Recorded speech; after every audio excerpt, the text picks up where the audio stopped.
Hanspam kopā Baltijā ir 18 filiāles, kur mums ir fiziski Wow. inženieri. Jā. Un tas nozīmē, ka mūsu servis arī ir par to, ka mēs spējam aizbraukt uz konkrētu lokāciju. Principā mēs varam jebkuru vietu Baltijā aizsniegt 1 stundas laikā.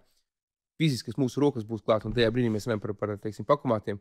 Ja durtiņas ir iesprūdušas vai, nezinu, vai aizsalušas ziemā, to attālināt nekādīgi nevar novērst, un tur jābrauc visklātienē uz vietas. Nu, tas ir tas, ka mēs spējam noklāt visu Baltiju, un arī piegādātājiem ir izdevīgāk, ka viņiem ir viens partners Baltijā. Tā kā, nu, lūk, bet jā, bez pakomātiem mums vēl ir vēl drošības virziens, kurš arī šobrīd ir pareizais mākslīgajiem intelektam arī ļoti strauji attīstās par to. Mums ir gan fiziskā drošība, gan elektroniskā.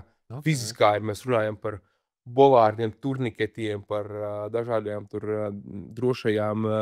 drošajiem seifiem un tā tālāk. Tā kā viss, kas tāda fiziskā drošība, nu šobrīd, nezinu, tur būvējās jaunie objekti, tur, nezinu, lidostā, visādi tur infrastruktūras objekti, tur izrauzīgi bolārdi un tā tālāk. Tad mēs arī vairāk sākam domāt par... Kas ir bolārdi?